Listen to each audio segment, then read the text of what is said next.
Hey everyone, Nubkex here. In this video I'm going to talk about WoW at BlizzCon, the WoW announcements, and what I think about them. So you might have caught I tried to do a live stream on this earlier. The Wi-Fi, which costs like €15 a day, didn't work properly, so that was nice. So yeah, I'm going to try a video, so fingers crossed this all works out okay. Okay, so wow, we got a lot of big announcements for WoW, so much stuff, new expansion, and of course, classic WoW, vanilla WoW, legacy servers, official ones. I'll mention that very quickly first. The big thing for me here, the kind of funny thing is, of course, even when like a Blizz developer is totally against, even when they completely shut something down, which is what their attitude towards classic servers was as of even as recent as last year. Absolutely no way, we'll never do it, it wouldn't work, you wouldn't like it, we can't even physically do it, it's impossible. Hey, here they are this year, yeah, we're doing it. So, you know, I think it's a lesson to take some of the things they say with a pinch of salt. So there we go, that's what I think about that. WoW expansion, Battle for Azeroth. I think it looks really cool. I think it looks really, really nice. We've got a bunch of nifty little features. And then some reality checks about the stuff as well. So, I mean, first little reality check for me is, you know, just the theme of the expansion, Alliance versus Horde, starts off with that, and I think they're doing some cool things. However, of course, it can't end as Alliance versus Horde. You know, we need to accept that from the start, because just the reality is that keeping up with the post-launch content, creating dungeons and raids, of course, all of that stuff has to work for both factions. We realistically have to unite against a common foe. They can't make separate raids for Alliance and for Horde. That's just not possible. So yeah, we'll start off fighting, but we do, of course, have to start working together fairly soon, unfortunately, into the expansion. They have to do it. But still, I think, you know, going back and toning things down from the crazy space sci-fi thing of Legion and fighting Sargeras, I think that's a nice little touch, you know, make things a bit more, bring them a bit more down to earth, back to kind of fighting each other. I think that's cool. Azerite is the new artifact power. No artifact weapon. Instead, we're going to be having an artifact necklace. We create Azerite, which will empower and level up the necklace, just as our weapons at the moment level up. I think there's a few really nice things about this. First of all, of course, you know, artifact power effectively is here to stay in the form of Azerite. I think that's nice, that constant sense of progression, even when you're at max level and kind of continuing to level, but in Azerite levels instead of levels. I think that's nice. One of the big pros about this new system, of course, it seems like it's going to be a lot more spec friendly. You know, whereas you've got an artifact weapon per spec, this is just your necklace, it's just your character. So as far as I'm aware, it will be the same level. You can switch to healing spec, be the same level, you got the same benefits. So that is awesome. I think that's a great change. And the way it works is that the levels will unlock different, basically, traits that you can choose. And they're saying at the moment 3 pieces of gear. So for example, your helmet, chest piece, and I don't know what the third one is, maybe like a cloak or something. Just hypothetically, let's say helmet, shoulders, chest. Let's say helmet, shoulders, chest. There are going to be 3 slots of gear, and these slots of gear, each piece of gear that you can get for that slot will have an individually selected number of traits, and you can choose these traits and you'll unlock more options to which ones you want to choose based on your Azerite level, the level of your necklace. So yeah, that seems like it could be pretty interesting as well, and again, probably, you know, fairly spec friendly in terms of you switch in your healing gear and you've got the healing traits. That seems pretty cool. I like that. One interesting thing that might be addressed in the Q&A today is how this will work with Titan forging. So they said in one of the panels I was at, right, that you want to get like the mythic version of the armor, because each armor has tailor-made traits. They've chose them all individually. So you'll have the same piece of armor, normal, heroic, mythic, but of course it'll be more powerful in each one of those. So they'll have the same traits, it'll be the same piece of armor, but have weaker stats, and the traits will be the same, but weaker versions on the lower levels of gear. Basically, higher item level means better. How does that work with Titan forging? I think it would be a nice opportunity to kind of solve the problem of Titan forging at least a little bit, because I presume they want to keep it in. If you say, well, okay, you can Titan forge your normal piece of armor, normal raid gear, so it'll have a bunch of bonus stats on it, but the traits that you get from the Azerite stuff is still the same. That's dictated by the quality of the gear. So mythic raiders will always get the mythic level Azerite traits. I think that'd be that'd be a nice way to fix it. So Titan Forging is a nice little buff, but it's not the be all and end all. Kind of like, yeah, I think that'd be good. So I don't know. You guys let me know what you think about that. But on the whole, I think the Azeroth stuff looks like it's in a pretty good spot. Interesting as well, the example screen they gave appeared to show an item level squish, but they haven't mentioned anything about that quite yet, at least not on day one as far as I've heard. So yeah, that's what's going on there. Island Expeditions and War Zones are the two major new pieces of content coming with the expansion, and they both look pretty good. So the Island Expeditions, there'll be a set number of islands, and basically randomly generated stuff for you to do, randomly generated types of rare mobs. For example, it might be a Sauroch infested island, it might be a Mogu infested island. It will keep changing what's on the island and how you interact with it, different puzzles as they call them, environmental things, debuffs, buffs, you can pick up debuffs, interactable items, stuff like that, and you'd be racing against members of the opposite faction. And my understanding is they'll have advanced AI, which is one of their big new features. So the AI will kind of behave more like players. It won't be just a mob where you tag it and it will just chase you and attack you until you outrange it. But these will be more like players. They'll behave intelligently and do kind of cool stuff. There'll be normal, heroic, mythic, and then PvP, where instead of being against AI enemy faction, you'll be against 3 enemy players. It's a 3-person scenario. So I think it looks pretty interesting.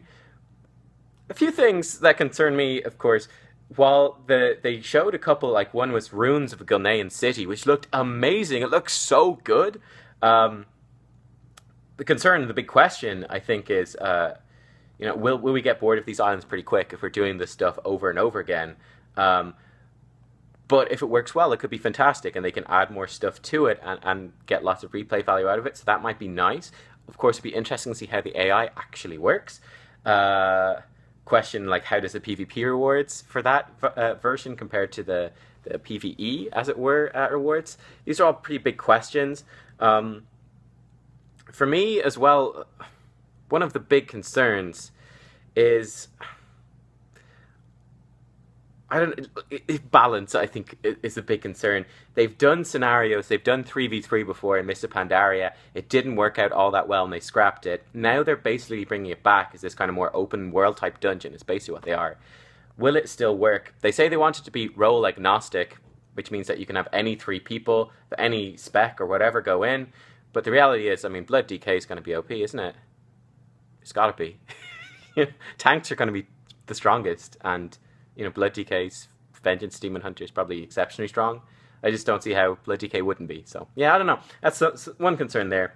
War Zones then look pretty interesting as well. These are like 20-person raid instances where you build up a base like Warcraft 3, and they're apparently basing it... Sorry, stuff is like going dark, and I'm not sure what's going on there. They base it off... Maybe if I turn this slightly this way, away from the window, maybe. You build up, they're trying to stick to apparently the Warcraft 3 tech tree as much as possible. You build up like your alliance base, and then you've got to train up an army and then invade and fight the Horde forces. Interesting is that this appears to be just an AI thing. So you go in with, let's say, 20 alliance people. You build up your alliance base, and you're going to fight an AI Horde-controlled army. Over the example they gave was Stromgard in Arathi Highlands that they keep there. They'll update it, of course. So that's kind of cool. I've got a couple of concerns, a couple of big questions here. I think if they do it right, it could be absolutely amazing content. If there's strategy in it, because it's based off Warcraft 3, for me, that means it's got to have strategy. It's got to have strategy. And this is my big concern. They said it's a 20-person raid. My big concern is that it's not flex. So... that means for a set number of people, it's hardly going to be targeted at Mythic Raiders. That would be silly. It's obviously targeted at everyone. So is this going to be like LF4? Because the problem is if it's LF4, then there's no real strategy. Because it has to be incredibly easy, incredibly trivial content so that 20 random players can get through it. If you put 20 random players together, you can't have meaningful, difficult, strategic content because they just won't be able to complete it. It has to be really easy so that everyone can do it and have a good time. So I quite hope that they do this with proper difficulty levels. I'd really like to see flex difficulty in here too, so that, for example, hey, let's say I've got a 14-man heroic raid team. we can go in as a 14-man heroic raid team and we can do this content together, and it'll be hard, it'll be difficult. We've got to split up the roles. Like, okay, you 4 guys are the frontline fighters. You're over there fighting on that stuff. We've got you 3 guys, you're gathering resources, bringing them back. Myself and like 2 of the officers will coordinate stuff. It could be so cool if they do the strategy well.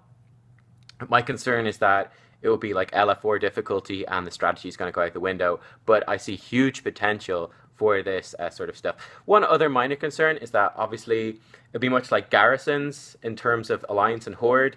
Basically means humans and orcs, doesn't it? It basically does. Will they have all the different races represented in terms of the art and the architecture? Probably not. So that's a bit of a pity, but I'd love to see them include more of that stuff moving forward. So you never know. I don't know, but I presume that there are art asset limitations, which is a pity, but if it works well, and I think it could be fantastic. Finally then, to end on for this video, the allied races. Pretty cool.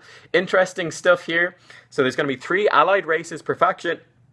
New races. So Alliance are going to get Void Elves. Dark Iron Dwarves, Lightforged Draenei. Horde will get, what do they get? High Mountain Tauren, the Suramar Elves, the Nightborn Elves, and the third one, oh, it's escaped me now. The Zandalari Trolls. So it's pretty interesting. I'm curious to see the animations and voices. Like, for example, the Lightforged Draenei, are they basically just Draenei with a little bit of a different skin color? And a few different customization options, but with the same animations and voices and stuff. Kind of curious to see how that works. Obviously, the Nightborn Elves are like a new model, so that's new, with new animations, presumably. Same thing with the Zandalari Trolls, because they're not stooped over like trolls who need a physiotherapist. You know, they're standing up trolls, so that will be different. But the Dwarves and the Draenei, the Void Elves, much like Blood Elves, but on the line side, and the Tauren, High Mountain Tauren, would presumably be like the same model, so they're kind of cutting those costs, the development costs, smaller there, I think. I don't know for sure, but I think. That'd be what I would guess. But yeah, it's kind of interesting. You unlock these through a story thing, so they're not just, you buy the expansion, you can play the race. You have to unlock them through a story, bring them into the faction. I think that's kind of cool. And then, interesting change, these races will start at level 20. And now Blizzard said it's because they're a bit more powerful. The real reason, obviously, is they don't want to create a starting zone for these races. They just throw you in at level 20. Oh, you finished the starting zone, so off you go. So that's the real reason. I bet you that's the real reason. They don't want to make starting zones. So yeah, that's how it works. You start at level 20, which will save you a couple of hours and yeah, whatever. So it's kind of interesting. I mean, realistically, I'm going to probably just race change my main character to a Lightforged Draenei, Valerie.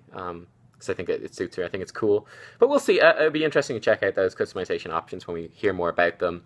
But yeah, that's what it looks like. Oh, also, final thing, actually. Leveling zones. They're going to implement scaling to all of the old world stuff. And I hope they tweak the balance in terms of XP and leveling. So, for example, they're talking about having quite large chunks of scaling technology. So, for example, let's say Westfall might be level like 1 to level 40. But then, let's say, the Blackrock Steppes would be like level 40 to level 60, something like that. They talked about Burning Crusade and Northrend would both be scaled 60 to 80. Cataclysm and Mist would be 80 to 90. And then they didn't specifically say, but presumably Warlords and perhaps Legion would be like 90 to 110, but I don't know. They didn't specifically say that one. They did say specifically with TBC and Wrath. So I'm kind of curious, because obviously I've just done leveling through all the expansions, and I can tell you it took, I'd say, at least a combined 30 hours to level from 60 to 80, whereas I'd say it took a combined maybe 10 hours, a third of the time, to get 80 to 90. So I'm curious to see how they balance that stuff out, especially because I think the later leveling content tends to be a lot better. It's just they've got more tech in there. Voice acting comes in more, fancier stuff, fancier quests, prettier zones, things like that. So yeah, I'm kind of curious about that, but I think it's fantastic and a step in the right direction. Of course, as well, you know, the level 10 to level 1 to 60, there's so many dungeons that really messes up the XP and the story, but this should, definitely having scaling tech for the zones will do a lot to alleviate that. You can stick to a particular storyline, which I think is nice. Also curious to see, because they're talking about, you know, Teldrassil, the Night Elf zone, is going to be destroyed. Undercity is going to be destroyed, so Alliance will control, like, Eastern Kingdoms. Horde will control Kalimdor, so curious to see how that will feed into the level 1 to 60 leveling experience. I don't know. So a lot of questions still left to ask. But yeah, pretty favourable impressions of the expansion so far. I'm curious to hear what they're going to do about PvP, because you'd think they'd include a lot of PvP, but then WoW, in my opinion, has not done PvP very well, very often. So curious to see what they're going to do with that. But yeah, I like where they're going with a lot of this new content. I think there's good stuff there. Let me know what you think in the comments down below. And yeah, I'll no doubt talk about it more after I hear the stuff from BlizzCon Day 2. And then chat about it on streams and everything like that coming up over the next few days. So guys, thanks for watching. I'll see you all next time for, I'll hopefully do a stream later today covering Heroes news, especially from Day 2. So see you guys then. Thanks for watching. Bye-bye.